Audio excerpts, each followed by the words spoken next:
Hey everybody, it's Steve with Sky194, and I appreciate you stopping by and checking out my video, and I hope you're having a great day. And we are here at Mount Panorama in the Ferrari 488 EVO, a car that I love more and more. It's just got to figure out the secrets and unlock the secrets, I guess, so to speak. But it definitely can be aggravating sometimes. Of course, here at Mount Panorama, um, it's so fast and so tough. Um, it's again, it's just another challenge. So again, like I talked about in my other videos, of basically just wrecking and things like that. Of course, I have my wheel at 640, so again, getting more and more used to it and adjusting accordingly. Of course, that's just personal preference, but that way I can be trying to be more consistent with going from one vehicle to another, and I can just adjust it with the steering ratio in the setup menu. But let's go over a few laps. I think I got a good setup. I think it could actually be better than what it is because we're going to go over some tire things too, that I figured out as I was doing this 30-minute hot stint. But let's go over a few of the laps, and then we'll go over the setup. And of course, I'll leave a link to the setup in the description. So let's get behind here like we normally do. You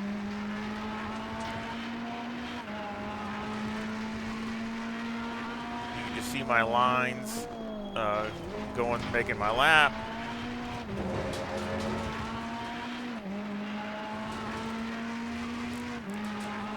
Of course, I stopped right between the 100 and the 50, so about halfway in between. I guess you can call it right here, basically where this white Audi Sport sign is, right here on the right. That's where my brake marker is. I downshift to second and try to hold. I do try to stay off of these curbs. The last turn there and this one, you really don't want to get on these curbs. They're a lot bigger than what they look, and they really just upset the car. So try to stay off them if you can. Now you can run out and run over this one on the outside here, but just don't run over these inside.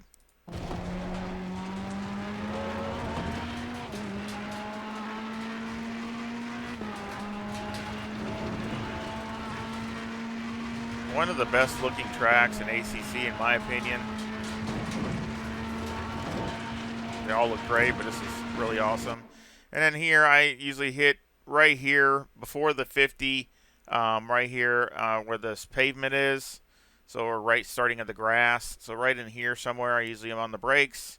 I downshift to third and then into second, probably right going into the turn. Because it seems like you can go through here in third, but it just seems like the engine kind of labors. So you kind of lose a little drive. So you're probably better off to go into second, and that way you can really stay on boil.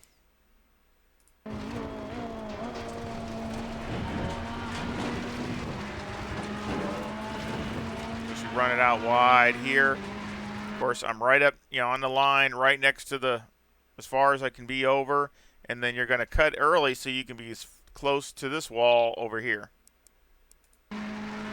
See, real close. Again, this is close. You're pretty close, and some people can run it out wide. I don't run it as wide. Maybe in the middle somewhere. It's not as wide, and then so I'm not way out here because there's too much junk out here. And once you get out here, it just seems like you can't get it in good enough. So in any way, you want to guard the inside anyway. Nobody's going to be able to come out here and try to pass you, so it ain't going to happen. But if you're out here, they're going to try to dive to your inside. So it's better to be in the middle here or to the inside. That way, nobody's going to try to jump in here, and in case you mess up, you have room to swing it out.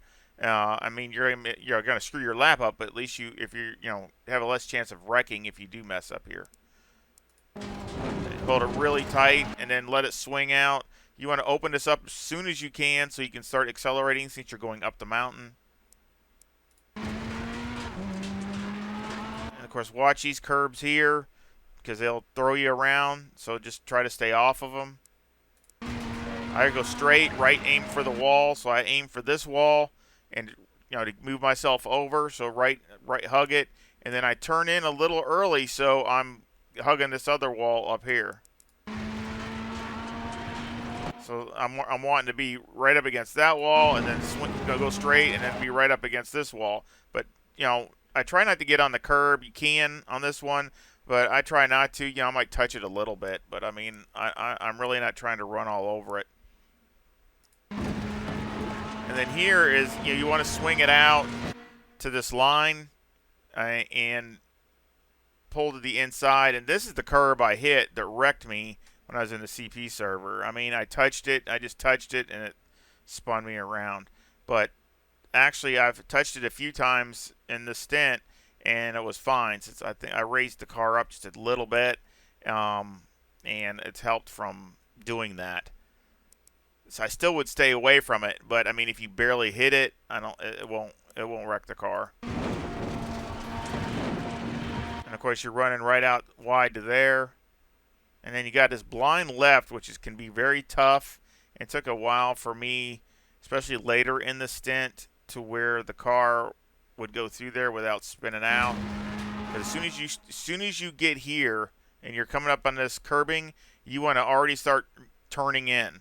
Because if you wait until you can see it and you're coming over the hill, it's too late. And you're going to be out in this, you're going to have left part of the car will be in the groove, and the right part of the car will be in the gray, which you're almost guaranteed to wreck then, or run off into the dirt.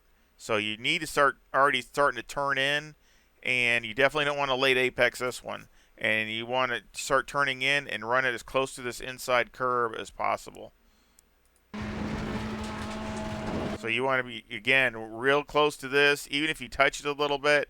I did touch it. It upset the car a little bit, but I mean, it won't wreck. But, as long as you're not like right up against the wall. But, if you touch it a little bit, it's not the end of the world. Same with this on the outside. You got to be careful with it, because this outside curb, I get on it teeny bit, but you got to be real careful, because sometimes it'll upset the car. Because, I got on it. And really, I try to stay away from that, but I got on it. Go back to the left to straighten out, and usually I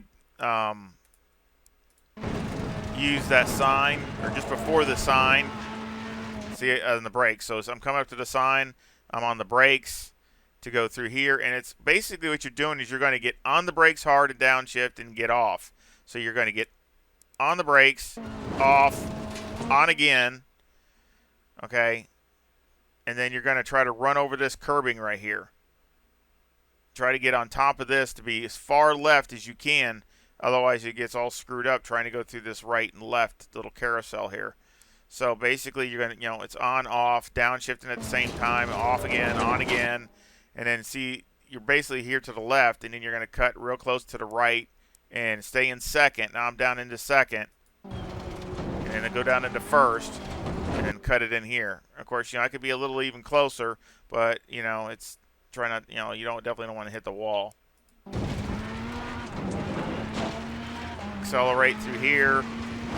Now, this is the tricky part with any car. A lot of people, this is a common mistake of coming through here and basically going in too hot. Basically, even with this car, you can come through here, brake early, get into first, and, hug the wall and come off. So... I even locked up a little bit there, but that's, coming off there, so you can get on the gas early. But definitely not a place you want to try to dive into and late brake or something, because you're just going to end up hitting the wall or locking them up and everything else. You'll be all crossways. Of course, here, basically between the 100 and the 150, basically in between here, which is so difficult because a lot of people knock all this stuff out. So it's really hard, it's really hard to guess when they knock all these signs out. I don't know why they do, but they knock all these signs out. So you're just going to have to guess somewhere in here to see, pick a spot and try to guess after that, because it's really hard to find any kind of spot around here to use as a brake marker other than the signs. Cut it in close. Again, stay off of this curb. Don't get on this thing. It's going to upset the car way too much. But the other ones you can get on. This one on the right you can get on a little bit, and the one after that you can get on a little bit. It doesn't upset it, and they're fine. This is like my favorite section through here. I love going through here. And you go down here, and basically in between the 100 and the 150 is where I brake, and I go all the way down to first, which I'm hitting first right when I'm going into the corner, and then ease on the gas and come off, and it's really tight through here. So I use first gear, and even then, I try to get on the gas early, but I don't just floor it. I mean, you just kind of get into it and let it go out wide there. On the HUD. Get in the car.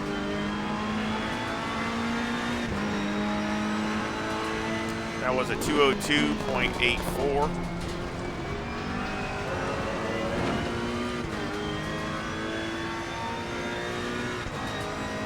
course, I do have it on map number 1. So, in a stint later on, if you feel the tires going off, you can switch it to map 3. And it would calm the car down a little bit. You will, so I'm sure you will slow down, but you would make it more drivable.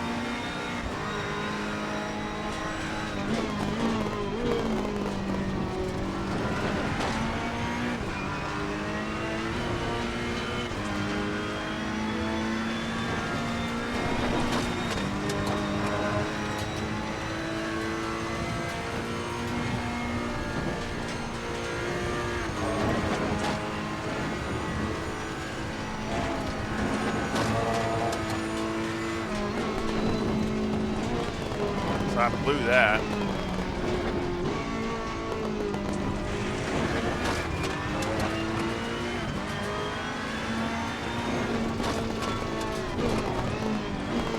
Almost getting too hot into there. I made it all right, but that was as hot as I could. Even a little bit less than that would probably be better.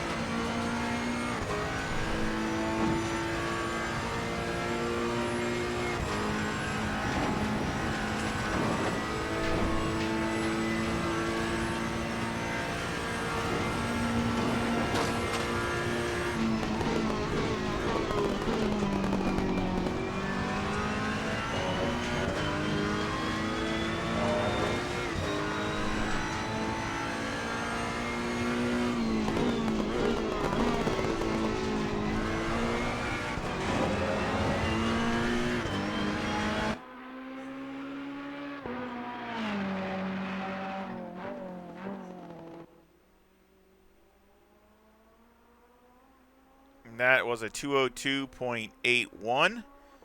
So, I mean, really happy with that. That's my fast lap. So let's go to the second to last lap. I can show you the timetables afterwards. They're about the same, but I went off a little bit. I went off a little bit in the last lap. Saved it though, but I'll tell you one of the causes. I'll tell you.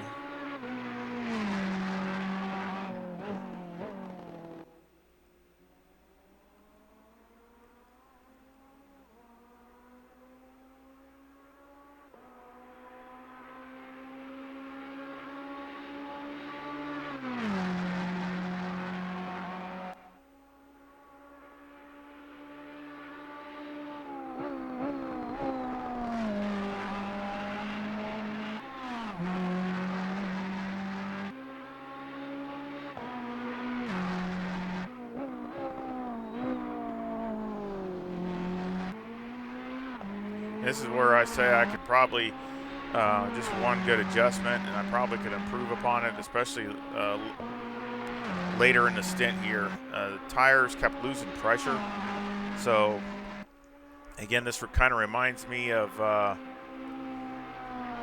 like Brands Hatch, where you really got to start off almost near 28 pounds, because it seems like I guess running over a few things, or just I guess I didn't think I was running over that much, but it seems like they're losing air. I mean, I get down to the end and I've lost a half a pound after 30 minutes, and I've lost a half a pound of air. So, and now my tires were down at this rate. They were down. I was struggling to keep them at 27. And you can definitely tell a difference. So once it gets down to 27 and it starts getting under, it starts slipping and sliding.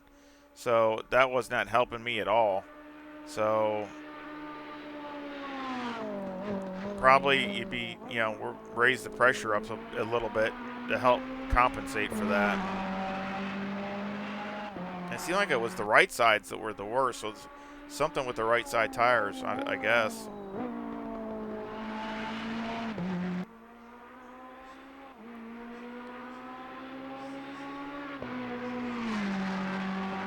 That was a 203.14. Still not a terrible time, but we'll go over the timetables so you can see my last lap.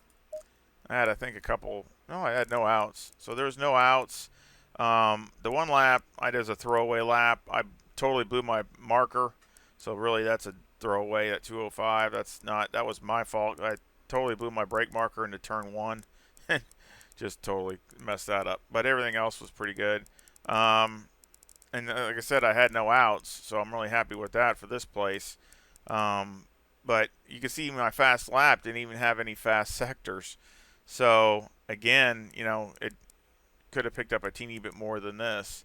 But, I mean, you had a lot of laps that were all right there, 80s and 90s in the 202s. And a lot of 203s, lower 203s. But the last two laps was a 203.14 and then a 203.42. And that's, like I said, I went off mowing the grass a little bit. Not real bad, but just a little bit. So, again, and a lot of that is, like I say, with the tires, because they were really struggling here the last couple laps to keep the pressure in them. So, I'm sure if the pressure was higher, it would have been a lot better. So, let's go over the setup. And I'm going to raise this one notch here. And these need to come up at least 3. There. At least 3, because they were down. And that would probably put them up near 27.8 or something like that, because they were right around mid-27s at their peak. Maybe 27.6 or something like that, but they were at 27, mid-27s. But by the time I got to the end of the race, they were struggling to be 27. So, I mean, at least go up 0.3.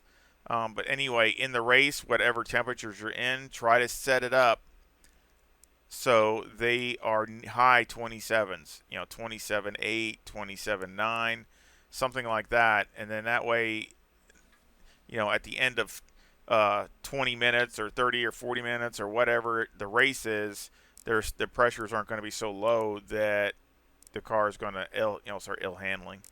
But anyway, let's start, like I said, 26.6 left front, 26.3 left rear, and 26.3 right front, and 26 right rear. Toe is negative 0.02 with the camber at negative 3.6. You could go to 3.7. I did both, and it didn't feel bad there either. Only reason I like the 3.6 is that they were still real close as far as the temperatures. It's just it felt a little bit more direct, and when you're trying to thread a needle going up over the mountain, you don't, you need it to you need the car to do exactly when you need to do it. So it's the only reason I kind of like that. The caster at 15.5, and then on the rear, the toe is 0.05 with the camber at negative 3.1. Electronics are 4, 5, 1, and 3. So again, if you need a little bit more reserve, you can take the TC2 and knock it up to 4. I didn't have to adjust any of this for the whole 30 minutes.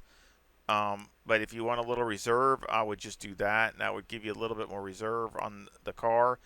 And or you could change the ECU map to 3, and that would tone it down coming off the corners and things like that. But it will. I did test it either way, and it does slow it down some. So you're going to lose a little bit of time if you go to 3. Fuel, I start. Again, we just had 80 liters. Testing it out, you probably need more like mid 80s if you leave it on map 1. But I mean, you could do half the race in map 1 and switch it to map 3, and you'd probably be fine at 80 liters at a 45-minute race. There's the wear on the tires. I have no graining, no flat spots, no nothing. So actually, the best wear I've ever had with the Ferrari. So really, really happy with that, because I've had so much graining issues with the Ferrari, and I actually have none for pushing that hard. I'm really happy. A little bit more wear on the rear than what I want, but again, it's it's all good. So at least it's not graining or flat spotting or anything like that. So I'll take it. The mechanical got 28 on the anti-roll bar. The brake bias is 56. Now, if you want to help a little bit with the tire wear on the rear, you can knock this up to 57. So you can do that with no problem. I did not adjust this at all for the whole 30 minutes.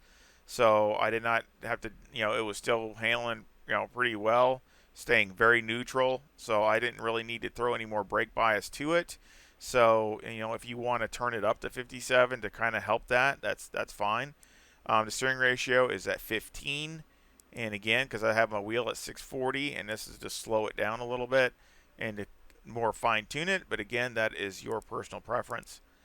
The springs on the front are 163,800 with a bump stop rate of 900 and a bump stop range of 1. And on the rear, the springs are 141,000 with a bump stop rate of 600 and a bump stop range of 24. The anti-roll bar is 10, and the preload on the diff is 120. And I have been all over the place with all these things. And the problem is, it seems like you can be quicker if you add a little bit more diff. But the problem is, or a little bit, it feels like it's really coming off the corners and things like that. But then what happens is, later in the stint, the back end gets loose going up over the mountain, and you end up wrecking. It seems like it. So it's a fine line trying to find the right diff preload for this Ferrari. The shocks on the front are 6, 5, 8, and 7, and on the rear they're 6, 5, 7, 8. Aero, I got 58 in the front, 60 in the rear, with an 8 rear wing and a 3 and a 2 and the brake ducts. And be careful lowering it down, because it already does, it's right at the limit of where right now it sparks, maybe even a little more than I like, but it sparks in some of the areas where it's hitting. So, but I didn't even really feel it, but you can see it when you watch a replay. So it's not hitting real bad. So it didn't upset the car. So that's why I didn't raise it anymore. But I would be very cautious of lowering the car anymore, because you're definitely going to hit something. I mean, I had it a little lower than this, and of course that's where I wrecked. Going up over the mountain, I hit that little curb, that curb on the inside there, and I mean, not even real hard. I just kind of hit it a little bit, and it just spun the car around instantly. So again, that's what I'm talking about when doing these setups. You want to do them so you can, hit a few things or do this or that, or if you're moving around, trying to get around, trying to pass somebody or whatever, you can't have it in such a narrow line that any little thing and you wreck. And it's already bad enough at Mount Panorama anyway. So you want to make the car, I call it driver friendly, the best you can, and that's what I try to do. So the setup has already been changed a good amount of more than when I had it when I did the CP race. So again, that's one reason I do these hot stints, and I usually do multiple of them. That's why you saw with the tire wear, I have, look at this, 1, 2, 3. I mean, it was the 4th set. So obviously the other ones, the car did things I didn't like or whatever, and I had to do some other adjustments. So again, that's the reason I do that, is to time I upload a setup, I want it the best that I can for you guys, so y'all don't have to do a bunch of changes to it. Um, and y'all can have some good times and do good in multiplayer or personal best or whatever that you're doing. So I sure hope you enjoyed the video, and give me a thumbs up and subscribe if you haven't subscribed to help support my little channel. I sure would appreciate it. And again, thank you for all the well wishes and thanks for all the support. And I sure hope you come back and visit often and visit soon. Y'all take care. See ya.